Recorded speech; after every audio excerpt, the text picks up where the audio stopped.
came back in rather than... Admitting when it was not because I wanted to.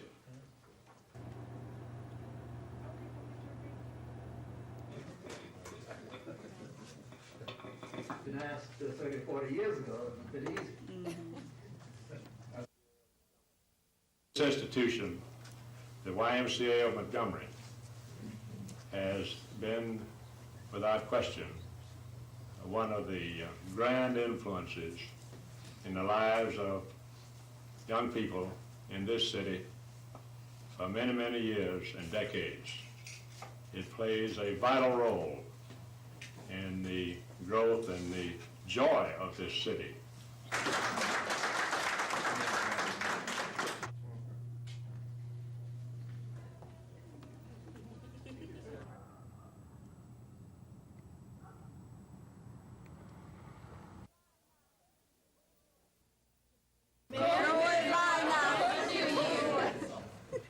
Merry Christmas and a Happy New Year from foreign exchange students spending the holidays in America. In my country, we say Feliz Natal. In Denmark, we say Glædelig Jul.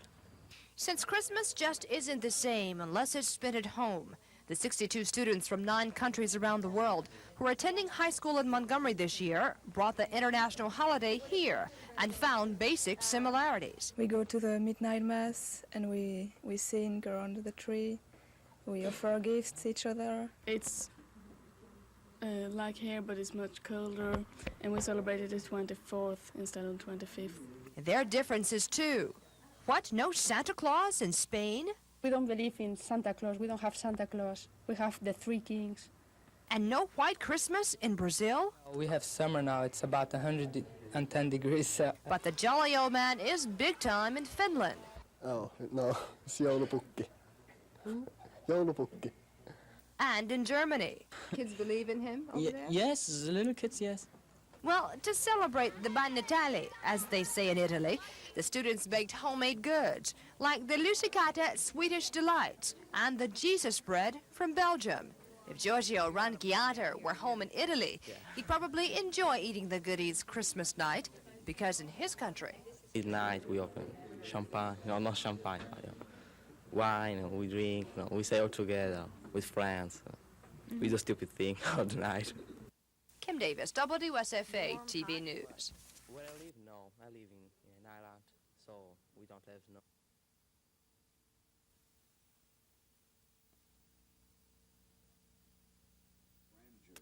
District Attorney Jimmy Evans may not have a case yet, and he may never have one, but this is not the first time he's made waves in Alabama, the cradle of the Confederacy.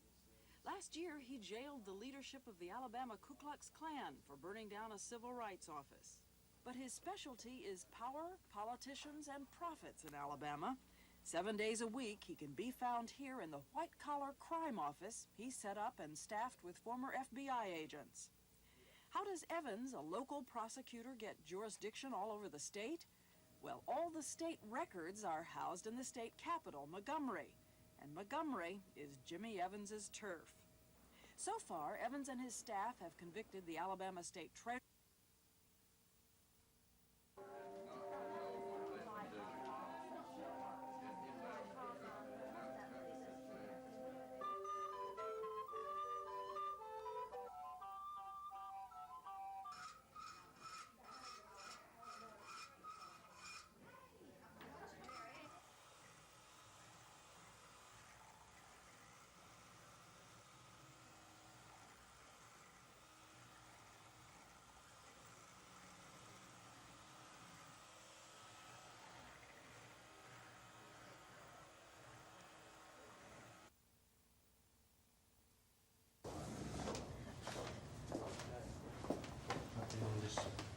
Which way are you going?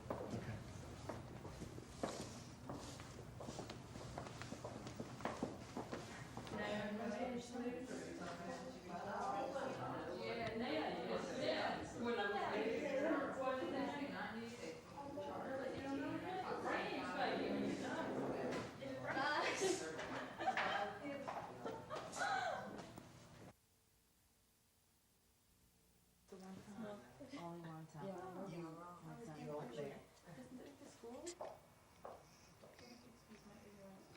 That's enough energy. Yeah.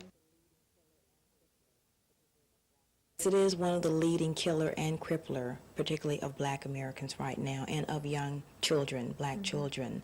Unfortunately, 1 out of 12 black Americans carries the sickle cell trait, and 1 about 500 black Americans has sickle cell disease. So it is important to identify sickle cell trait carriers because they do have a possibility of passing the trait on to their children.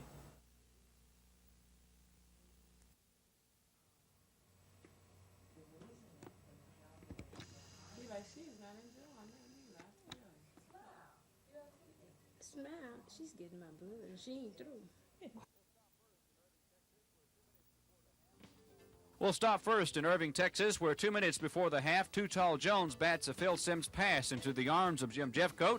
The big lineman rambles 65 yards to tie it at 14. A few seconds later, Danny White hit Mike Renfro to make it 21-14 Dallas at the half. In the fourth quarter, Timmy Newsome raced through the Giants' defense for the winning score. The Cowboys clinched the NFC East title. Both Los Angeles teams clinched their division titles. The Rams had the easiest of it, pasting the Cards. Quarterback Dieter Brock threw to Tony Hunter here. The Rams had a halftime lead of 36-7. For the Raiders, Marcus Allen scored 1 touchdown and recorded his 8th consecutive 100-yard rushing game in the win against Seattle. Washington kept its playoff hopes alive. George Rogers busted one up the middle against Cincinnati for 34 yards. The Skins can make postseason as a wild card contender. San Francisco stayed in contention. Joe Montana threw to Dwight Clark for one of his 2 TD passes. The other went to tight end Russ Francis. Big Russ bowled his way into the end zone. The 49ers need a win over Dallas next week to make the playoffs. Cleveland holds down the AFC Central Division tonight thanks to rookie quarterback Bernie Kosar. He ran for 1 touchdown today, threw to former Bama great Ozzie Newsome for another, later to Fred Banks and to Kevin Mack. The Browns are a full game ahead of Cincinnati and Pittsburgh. In Detroit's Silverdome, with the score tied at 23 late in the game, Green Bay's Eddie Lee Ivory scoots 35 yards for the Pack down to his 5. That set up Al Del Greco's winning kick of 27 yards as time ran out. The Packers win it 26-23.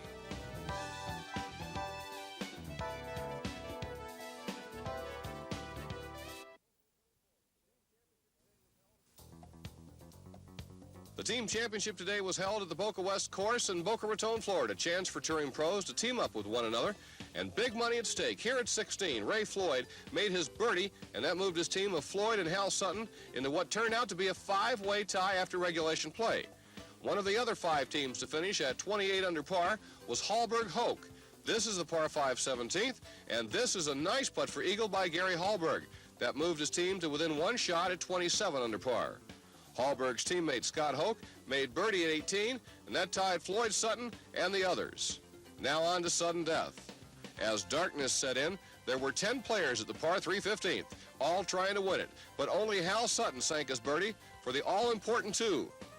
As Sutton watched, the only man left was Tom Percher, who missed his putt, and Ray Floyd and Hal Sutton won it and earned $55,000 apiece. Jack Gregory, NBC News.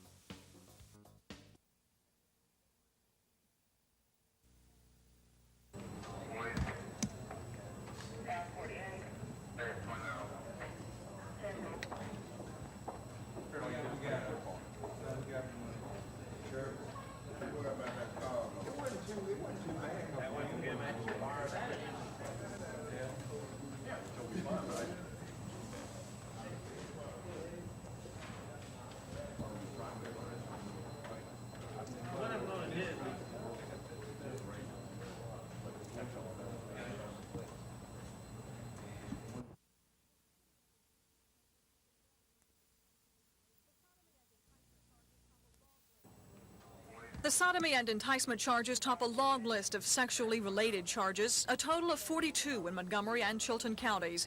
Rust is alleged to have performed sexual acts on a 12-year-old boy in the Highland Avenue Baptist Church basement, where Rust worked as a youth director, as well as at a camp in Chilton County. On the witness stand today, the 12-year-old boy testified that Rust, wearing only a towel, showed him slides of naked boys in the basement and then said, quote, "He messed with me." The boy's testimony lasted throughout the afternoon, with defense attorney Jim Williams questioning him about changes he made in describing the time and place the alleged sexual acts happened. Testimony continues tomorrow morning. Gina Gregory, WSFA TV News at the Montgomery County Courthouse.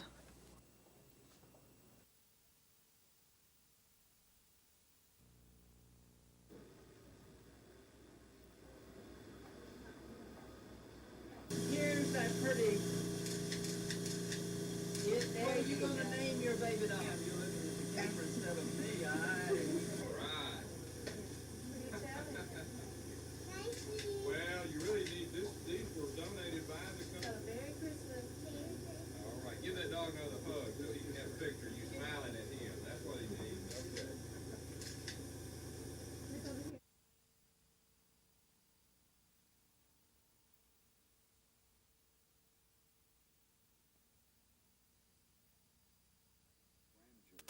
District Attorney Jimmy Evans may not have a case yet, and he may never have one, but this is not the first time he's made waves in Alabama, the cradle of the Confederacy. Last year, he jailed the leadership of the Alabama... Why do you think 60 Minutes came to you in the first place? Was it a big enough story? Is that what you think? I think it's a big enough chemical dump. It's the largest killer chemical dump in the world. It's has a tremendous financial risk for the people of Alabama. When you're talking about gambling with the drinking water of an entire portion of a state, so a few people can make a lot of money, it's of some import, both legally and morally. And I think that they were interested in merely the fact that we have become the dumping ground for all of these killer chemicals of the United States, and we really don't put much into it. It's, I believe we got 5% of the total intake of the facility, which shows you that we don't have much industry.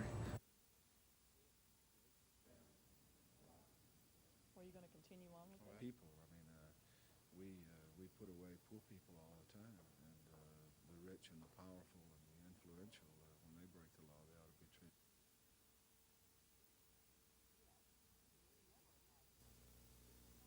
Yet, and he may never have one, but this is not the first time he's made waves in Alabama, the cradle of the Confederacy. Last year, he jailed the leadership of the Alabama Ku Klux Klan for burning down a civil rights office. This is the land that Pruitt eventually arranged for James Parsons to buy. And we don't need the landfill. And I think people are beginning to ask themselves nationally and also here in Alabama why we have it in the first place.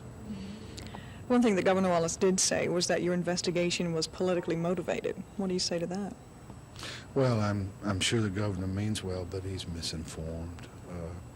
I just share a genuine concern along with thousands of other Alabamians that we may have set in motion, or at least the people who founded that place over there have set in motion a very dangerous situation for our people.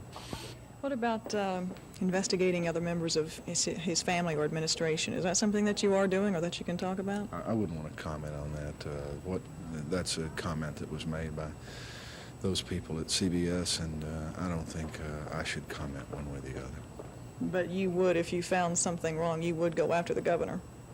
Well, I don't think that there's should be any class distinction among people. I mean, we put away poor people all the time, and the rich and the powerful and the influential, when they break the law, they ought to be treated just like anybody else. I'm not accusing Governor Wallace of anything. I'm just saying merely because he holds some public office, like I hold public office, doesn't make either Governor Wallace or myself immune from a system of laws.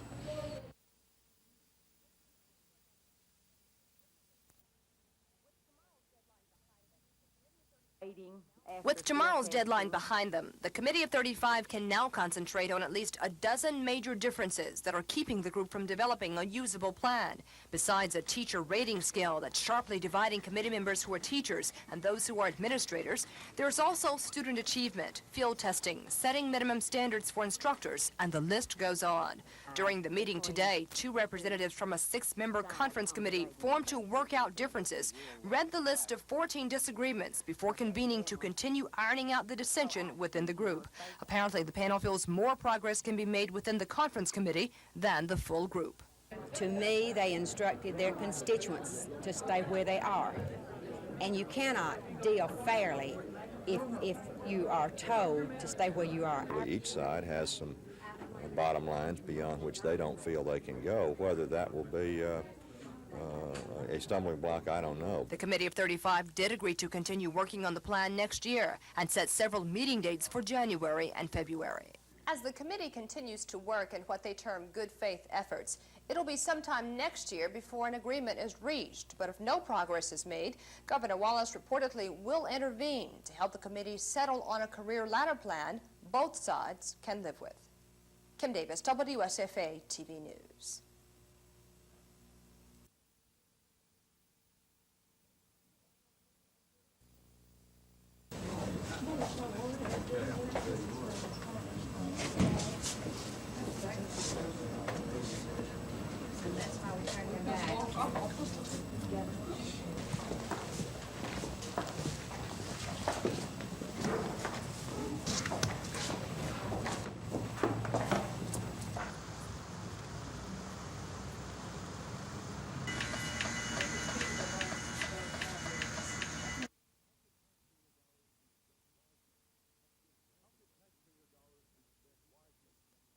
How can taxpayer dollars be spent wisely? That's just one of the questions being answered by officials of the 2nd Army Command. The annual conference teaches junior and senior level officers of National Guard units from 8 southeastern states the Army's newest approaches to management and policy.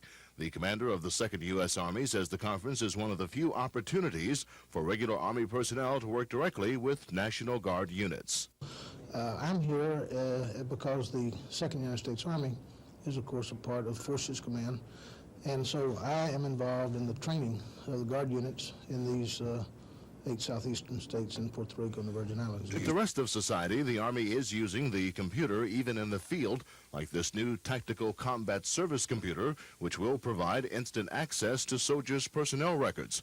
Alabama National Guard units, like their counterparts in other states, will be receiving the hardware next year as part of an effort by the Pentagon to upgrade the equipment and capability of all Army Guard units. Army officials say the conference is a valuable tool for National Guard units, where they learn management techniques from private business to the latest in battlefield strategies. Shed Johnson, WSFA TV News.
I'd like to talk a little bit for a moment. We have one other thing that I want to make certain I tell everybody about, and that is we're going to be sponsoring some tennis clinics. And I think that it really is a real opportunity. And frankly, my experience with these is they're very insightful clinics, so we're kind of excited about that. I think Jackie's doing it. Are you going to speak any more about this?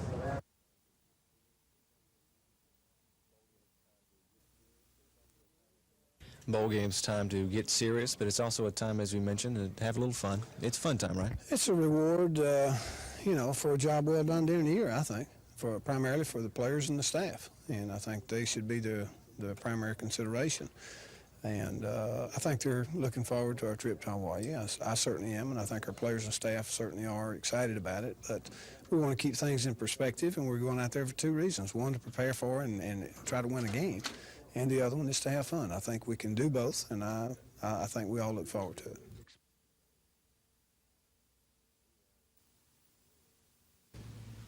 We are here in the name of the Americans. They were full of happiness and laughter as they... This is not eyewash. I really mean it. Who else but an idealist would choose to become a member of the armed forces and put himself or herself in harm's way for the rest of us? Who but an idealist would go to hard duty in one of the most troubled places of the world and go not as a matter of conquest, but as a force that existed to keep the peace? Some people think of members of the military as only warriors, fierce in their martial expertise. But the men and women we mourn today were peacemakers. They were there to protect life and preserve a peace, to act as a force for stability and hope and trust. Their commitment was as strong as their purpose was pure, and they were proud. They had a rendezvous with destiny and a potential they never failed to meet. Their work was a perfect expression of the best of the Judeo-Christian tradition. They were the ones of whom Christ spoke when he said, "Blessed are the peacemakers, for they shall be called the children of God."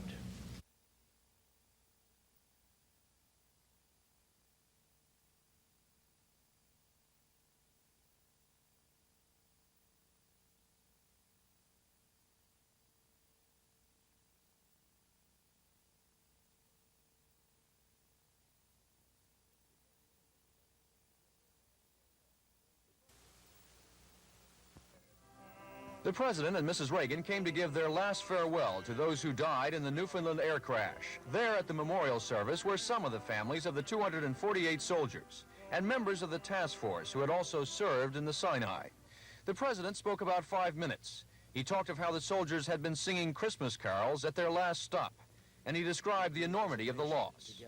For lost were not only the 248, but all of the talent, the wisdom, and the idealism that they had accumulated. Lost, too, were their experience and their enormous idealism. To the pain-stricken family members, the President said, "You do not grieve alone. The nation grieves with you." He called the crash victims heroes in life, darlings in death, and he tried to offer what solace he could.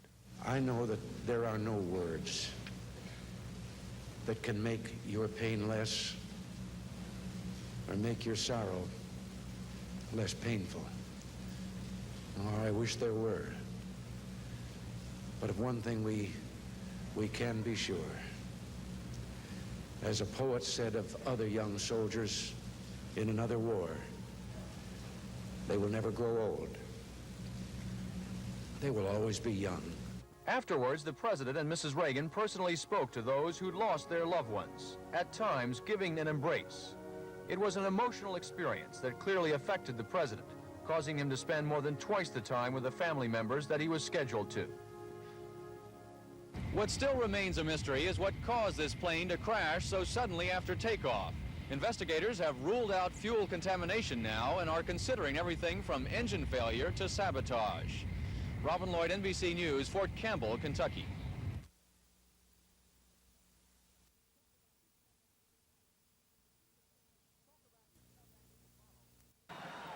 Talk about your tough acts to follow. Consider the case of Alabama tailback Gene Jelks and Tide place kicker Van Tiffin. The two shared the spotlight in the Tide's big Iron Bowl victory over Auburn a couple of weeks ago. Jelks, a fleet-footed freshman from Gadsden, rushed for 198 yards, including this crucial 74-yard touchdown scamper late in the ball game. Tiffin, on the other hand, booted 3 field goals, including one for the Iron Bowl history books. This 52-yarder as time expired for the game-winning points. The ball game was definitely a high point for both Tiffin and Jelks. But then again, both have experienced their share of lows this season as well. So they've found it easy to keep it all in perspective. Get many letters, anything like that? Well, I got a few more than I normally do. Quite a few more, I suppose. How did you handle the extra attention? Well, I just, thank people, congratulate me and just try to go on about it and try not to linger too long about it. You got to keep the faith in anything that you do regardless, because success doesn't come very easy. Now it's time to get back down to earth again. And both agree the Tide's trip to Honolulu will certainly be enjoyable, but only with a Tide win. The object of being there is to win the game first and then have fun, along the way too. I feel, you got to have your priorities set still, regardless. You got to know what you're going out there to do. So for 2 weeks, these two have been basking in the spotlight. In just under 2 more weeks, they'll be basking in the warm sunlight of Honolulu. And who knows, the spotlight just might shine their way once again.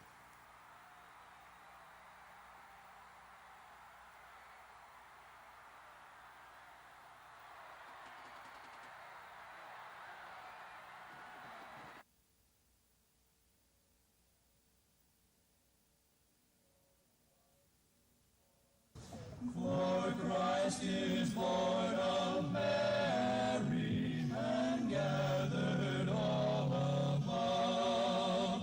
While mortals sleep, the angels keep their watch of wondering love. Oh, morning stars together proclaim the holy birth, and praises sing to.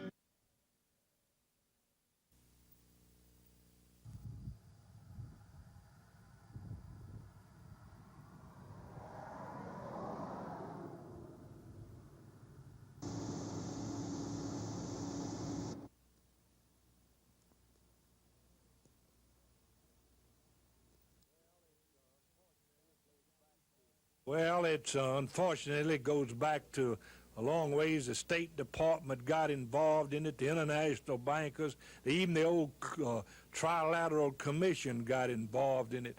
They all influenced the Department of Agriculture and the administration, and they took a strong stand against the soybean farmer. Well, it legislates the lower loan rates. It does nothing for the soybean farmer, gives him nothing in return. It lowers the loan rate. That means that it has the potential of bringing about lower prices for soybeans.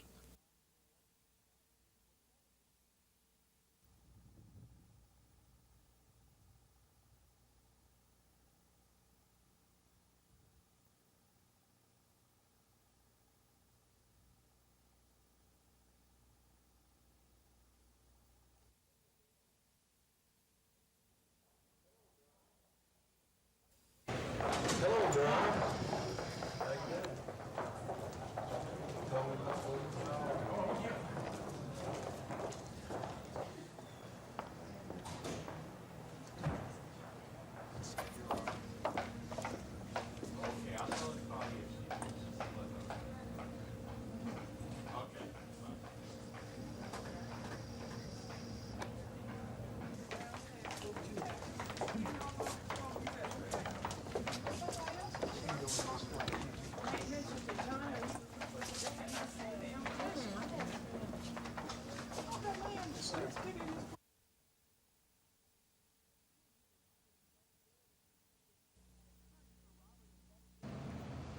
An attorney for Robert and Betty Dillard of Tallahassee today set out to prove that months before baby Dillard died in March 1983, doctors knew he was hopelessly incurable.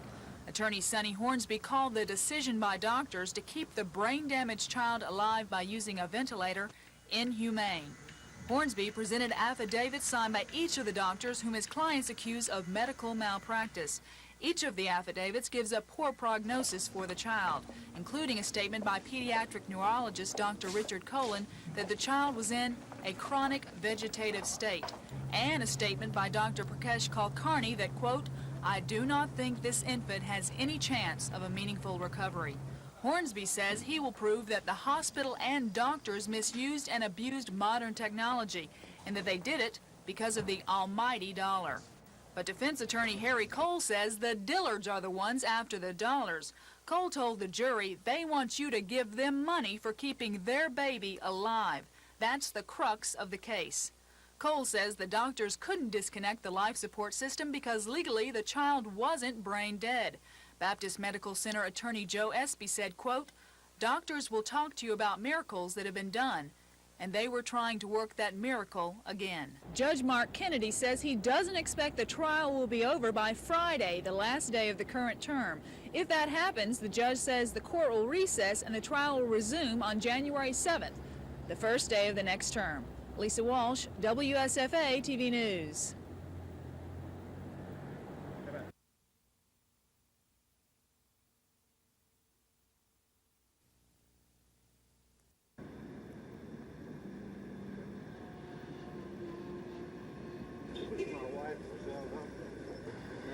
Size you are.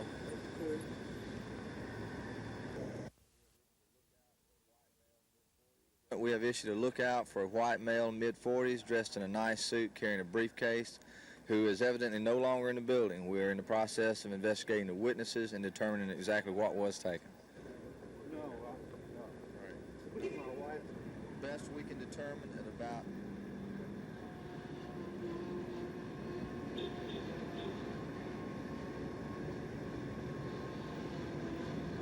Do you need to get out? Do you need a police car moved or? No.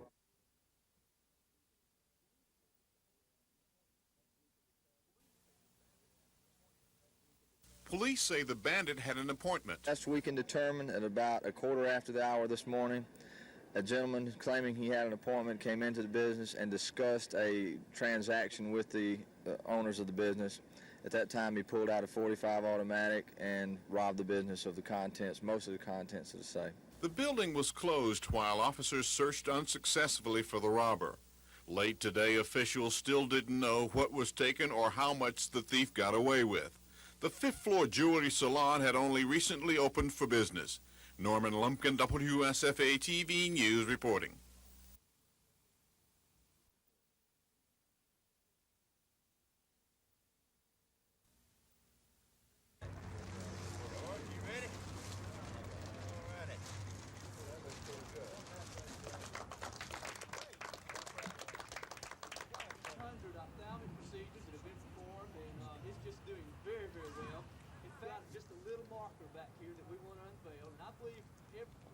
Site work is our primary objective, as you all know, and we've raised this money through primarily the Blue Gray game, which we all kidding about. We're going to have this pretty weather for next Wednesday. About the future, we're excited about the partnership with the Lions Club, and we look forward to many, many more activities in the years to come. We have a reception.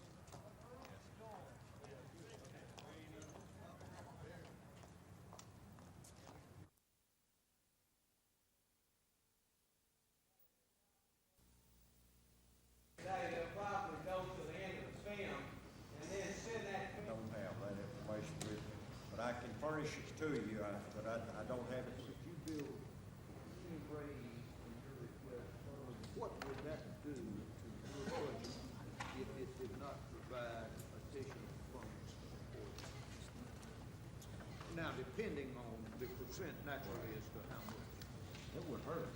Now, we don't have a microphone. Well, we just have to cut. Repeat what you see. If the legislature was to pass a pay increase without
me sweetness, and I like to dance. Running the ball is like making more mans. We had the goal since training camp to give Chicago a Super Bowl champ. And we're not doing this because we're greedy. The Bears are doing it to feed the needy. We didn't come here to look for trouble. We just come here to do the Super Bowl shot. This is Speedy Willie, and I'm world class. I like running, but I love to get the pass. I practice all day and dance all night. I gotta get ready for the Sunday fight. Now I'm as smooth as a chocolate swirl. I dance a little funky, so watch me, girl.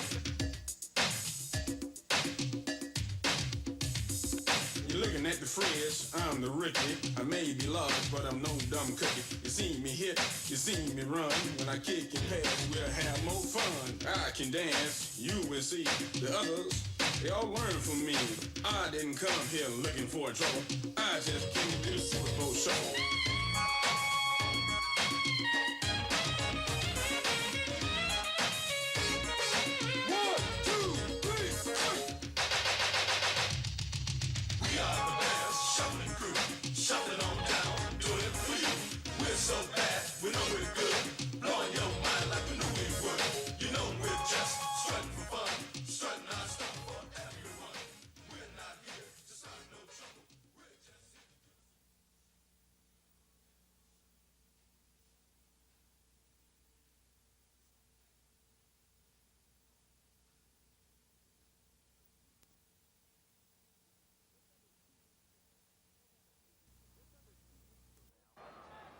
Just under 2 weeks from now, when Alabama faces Southern California in the Aloha Bowl, split end Al Bell will be wearing the crimson and white of the University of Alabama.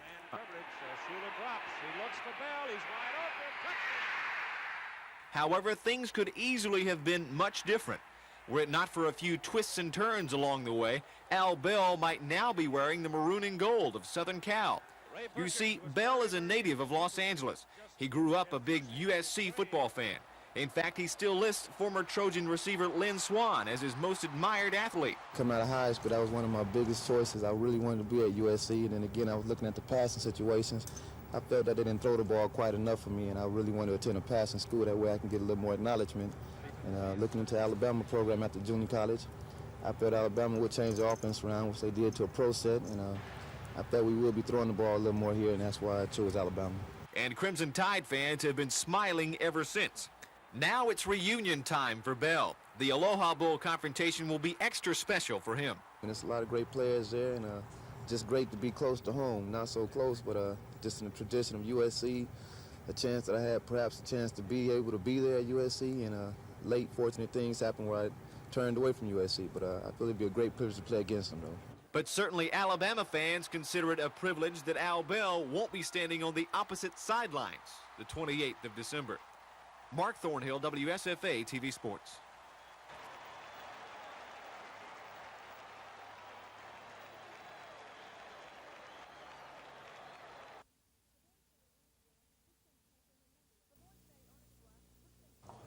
The boys say Ernest Rust took them camping a number of times, and it was then when, in their words, he messed with them. The boys also testified about posing nude for Rust to take pictures of them. Both boys say they didn't tell anyone about the incidents because they were afraid or because nobody would have cared. For Mr. Rust, 13 character witnesses took the stand this afternoon. Most of the witnesses said they knew him through Highland Avenue Baptist Church and from a group called the Royal Ambassadors that Rust worked with. The character witnesses all called Rust a man of high moral character. Some said they knew Rust took pictures of naked boys and even kept them in a closet at the church. Some said they might be in some of those pictures, most taken at a camp. But that fact didn't bother them.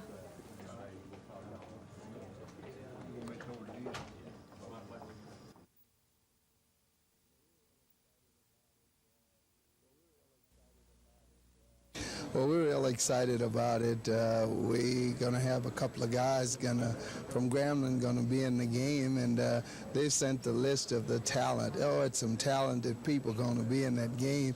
And I tell you, when you're standing around all those guys, we had that experience in the East-West game in 76 and 77. But when I walked in the room with the guys, you know, I thought you were odd to be in the room with this great talent, and I told him that I was in the room with America's finest football players, and it was real exciting, and I'm looking forward to the same kind of experience at Montgomery. That's still exciting to you after all these years? Oh, what are you talking about? To get a chance to, to participate in a game of this stature and get a chance to meet the other fine football players and work with the other coaches, have fun with the fans, and get to know a lot of the fine people in Montgomery. We played there a number of times. We were impressed with the media. The people were real nice. The fans were nice, and that type of thing. These are the things that really impress you.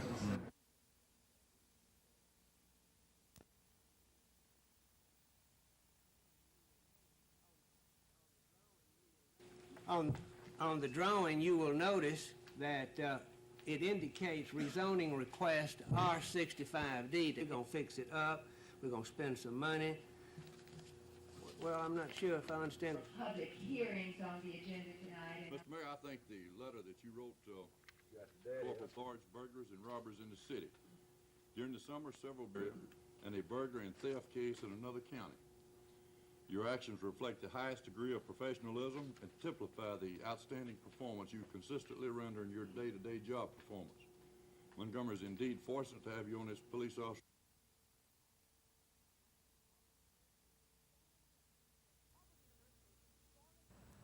Auburn University took strong exception with Judge Clemens' critical statements about the university when he said the school's racial attitudes have changed little since the 1950s. Today, University President Dr. James Martin released a statement defending the school's position and instructed university attorneys to fight the lawsuit, which Dr. Martin views as a threat to Auburn. In the statement, Dr. Martin said its Montgomery branch does not represent a vestige of segregation, and today, AUM spokesman Joe Sanders echoed that statement. We expect to emerge from this suit as a separate, integrated institution as we are now. The university also denies vestiges of segregation exist in the land grant system, as Judge Clement found. In addition, Auburn denies its admission standards are racially discriminatory and denies that blacks at Auburn do not experience the same quality of life at other Alabama institutions. But because the case is still being litigated, Auburn is asking the court for permission to appeal, which Judge Clement could turn down. In the meantime, Governor Wallace is monitoring the school's action today. The governor does not have privy to those filings at this time.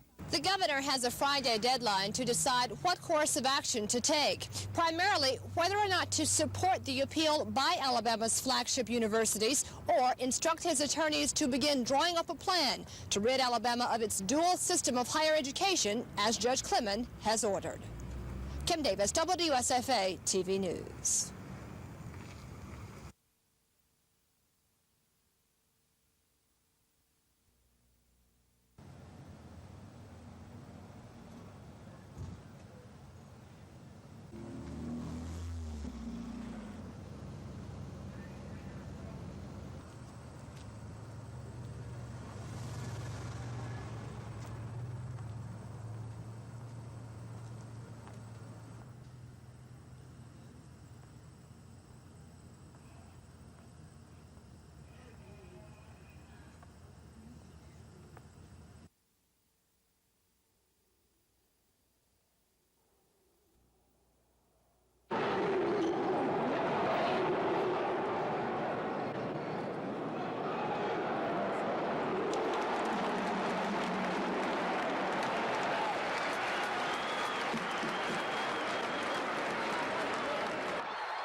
Got in some foul trouble, and they shot the ball really well. We weren't hitting we weren't hitting our shots. They wouldn't fall for us, and that's why they got back in the game. But we started hitting them down the stretch and playing real smart, and so we won the game. I think this helped us a lot in learning that we're going to have to play the full 40 minutes instead of just one half.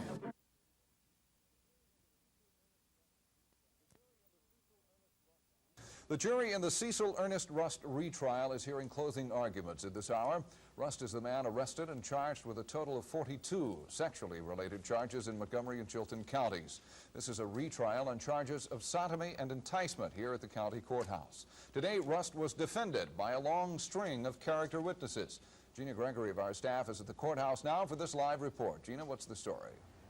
Bob, 3 young boys claim that Ernest Rust performed sexual acts on them, including sodomy. And today, 2 of those boys, who were both 12 years old, took the witness stand to tell the jury what they claim happened to them at a camp in Chilton County.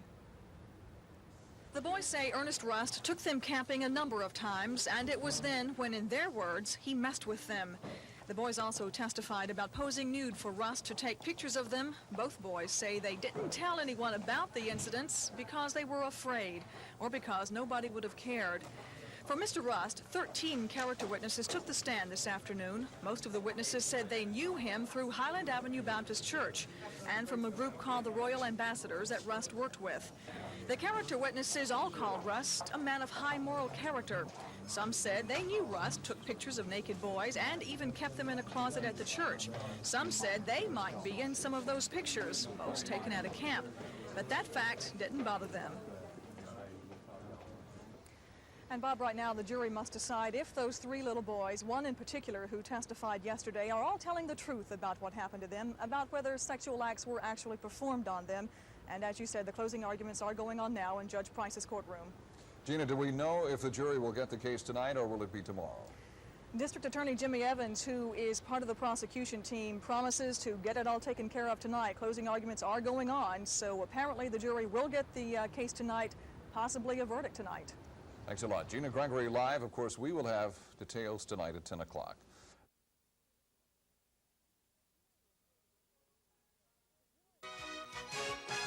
The jury is still deliberating in the Ernest Rust retrial on charges of sodomy and enticement. Closing arguments began earlier this evening. So far, there's no verdict from the jury. Gina Gregory is at the courthouse live. Gina, what's the latest? Well, Lynn, as you said, the jury is still deliberating the verdict of Ernest Rust, and it has been an emotion-charged 2-day trial with tempers flaring on both the parts of the prosecution and defense. In the closing arguments earlier this evening, defense attorney Jim Williams accused the state of trying to distract the jury from the sodomy and enticement charges that Ernest Rust faces. And in the state's closing arguments, Terry Travis compared Mr. Rust to a Dr. Jekyll and Mr. Hyde character. District Attorney Jimmy Evans closed out those arguments, saying the incidents of sexual acts that Mr. Rust is accused of happened in a church, and that Mr. Rust was a Christian counselor, but that he has caused irreparable damage to young boys. And then right now, as I said, we are still waiting for the jury to come back with a verdict. They've been deliberating since about 8 o'clock tonight. Judge Charles Price, who was hearing the case, has said that he would let them stay until 10 o'clock. Of course, he's going a little longer than that now, and who knows, we may have a verdict sometime tonight. All right, thank you, Gina. And if the jury reaches a verdict during this newscast, we'll have that information. Testimony is expected to continue tomorrow morning in the 10 million.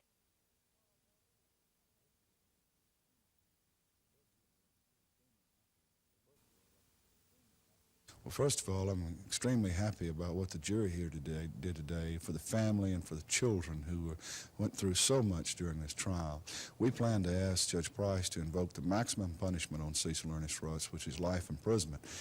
We want a deterrent effect from this sentence, particularly in view of the fact that this man posed as some sort of Christian counselor to prey upon disadvantaged children.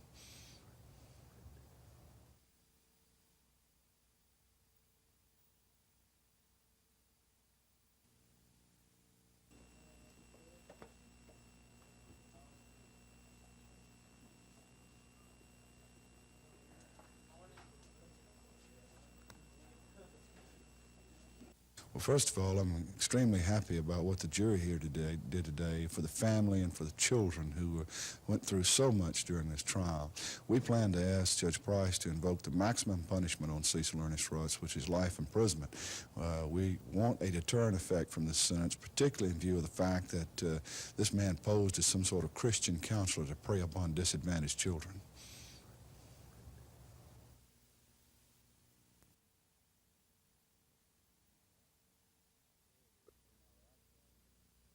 Well, my reaction is that I'm very, very pleased for the family and for the little children that are involved. It's been a terrible experience for those kids, what they had to go through with getting on this stand up here. We, the state of Alabama, is going to ask Judge Price to sentence this man to the maximum sentence under the law, which is life imprisonment. We have to send a message out here to child abusers and people who take little children and do the things that he did to them. And also, the most abhorrent, shocking thing is that he put on the mantle of Jesus Christ and offered himself out to the public as some sort of a guidance counselor, Christian guidance counselor.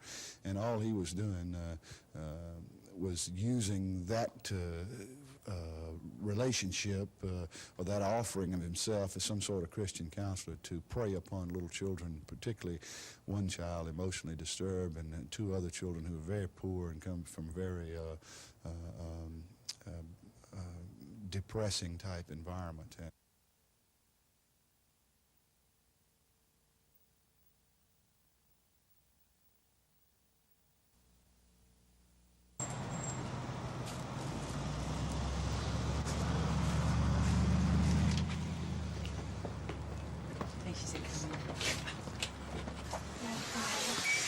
Sadie Smith? This is she.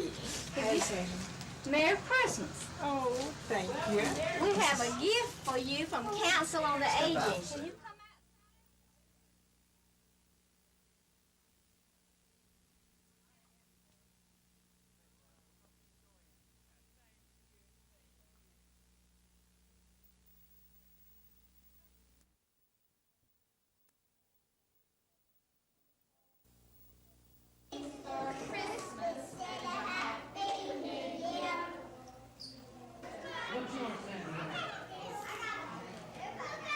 What do you think about that?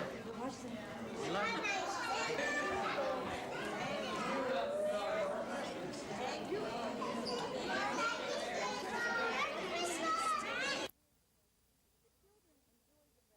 The children enjoy the residents because it's like grandparents they don't get to see a lot, and of course the residents enjoy children. It seems like the older you are, the younger you like people. You know, it's something that you don't get to see a lot of as young children.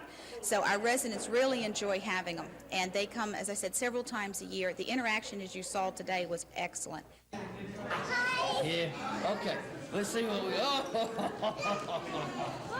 Okay, hold up. Does everybody get in line, okay? Be easier for everybody to get up here. Well, Santa Claus will move a little bit faster. Hi there, what's your name?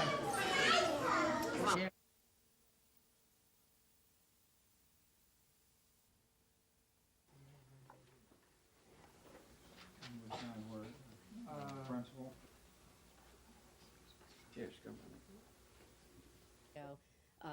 Member and consultant. Everything works. And Mr. Tom Blake with the chamber.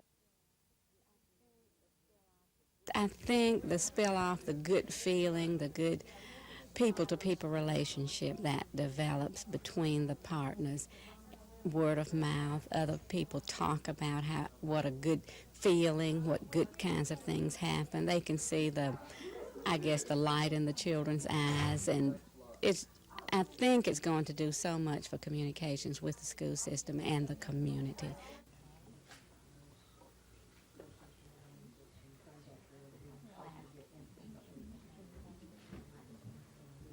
Okay, let's give them all a little round of applause.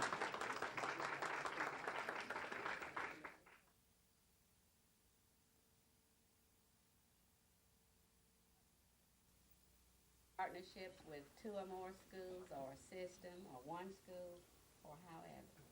Everything works. Member and consultant. And at this time I'd like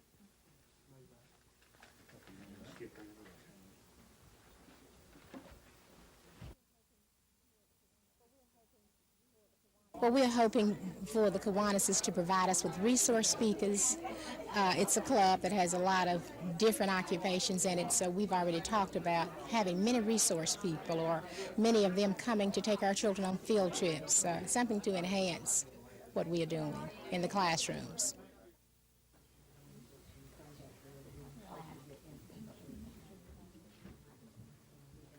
Okay, let's give them all a little round of applause.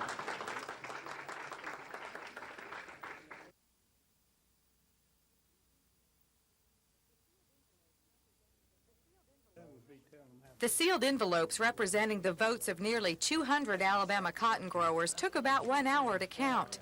Early on, it looked like a clear victory for the boll weevil eradication program until Macon County, one of the 2 counties which voted it down. Then it was up to Pike and Russell counties to decide. At the final count, the vote was a close one. The boll weevil eradication program needed a 2/3 majority to pass. It got it, just barely. It was real close, closer than I expected. I thought we were going to go over by 75% maybe. Were you surprised it passed? No, I had pretty well confident it was going to pass all the time. The last 2 days I began to worry about it. But the Alabama vote doesn't close the deal. Georgia producers must also approve the program. By this afternoon, Georgia was 11 ballots short of having half their growers vote in the referendum. If the vote isn't there, Georgia can try again. In the meanwhile, Alabama growers wait. Assuming Georgia will vote for the program, the next step for Alabama growers will be to try and reduce the cost per acre. Council members are already considering the idea of asking the state for financial help, saying the investment will be worth it if it helps farmers get back on their feet.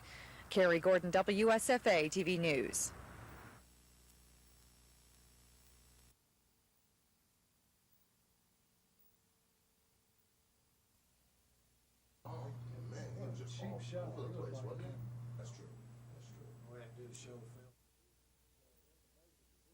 One of the major provisions of the breakup, and of course it's designed to foster competition in the long-distance business by making it possible for customers to use 1+ dialing with the long-distance company of their choice.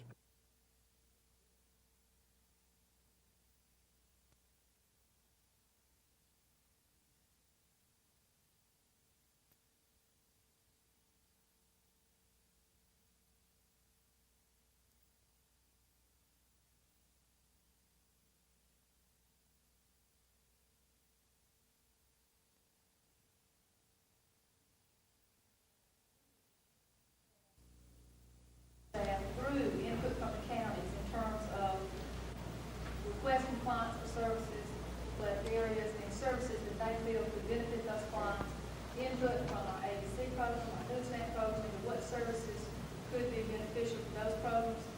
And then dealing with needs assessment prior to reorganization. I would assume prior to reorganization that the department was away, that the Department of Pension and Security can handle that obligation. We are not budgeting at this time any increases in any other programs. No increases in payments, no increases in slots for our programs. This is what I consider to be a very bare bones budget.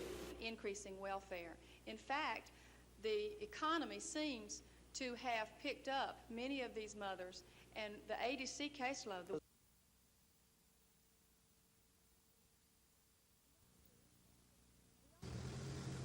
The officers, Lonnie Benjamin and Harold Hicken, lost their jobs because they refused to testify during the Todd Road trial.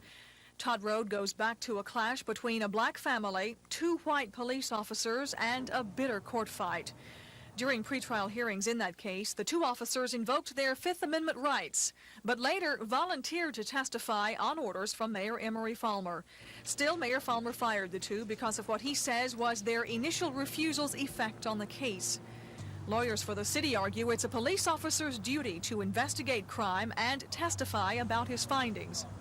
If he could sit back and hide behind the cloak of the Fifth Amendment or any other reason and say, I'm not going to answer questions. Now, we're not discharging him for exercising a Fifth Amendment right. We're discharging him because he failed and refused to answer questions which were asked of him, particularly pertaining to an investigation he was involved in. Our position has always been in this case that the city can't discharge police officers for invoking their Fifth Amendment privilege. Federal Judge Robert Varner sided with the city in an earlier hearing, and now it's in the hands of the 11th Circuit, but no word on when that court will rule. Gina Gregory, WSFA TV News.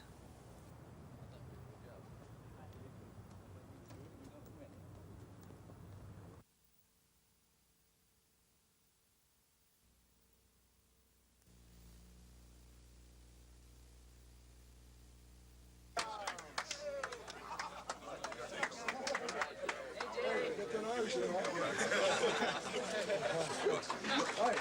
owe me a lunch. I want to thank Dr. Muse and Mr. Adams for giving me the opportunity to get back to the state of Ohio. I'm happy to be back here, born as a Buckeye, raised as a Buckeye, and worked most of my life as a Buckeye. It's great to be back here. It's great to come to the great city of Akron. I think it's a very progressive city. Knowing what I've known from the last time, the experience, I hope that I've become smarter from the first couple of years the last time around, and hope that that in this time around that I won't make the same mistakes I made the last time starting out. I'd like to put this on him. Oh.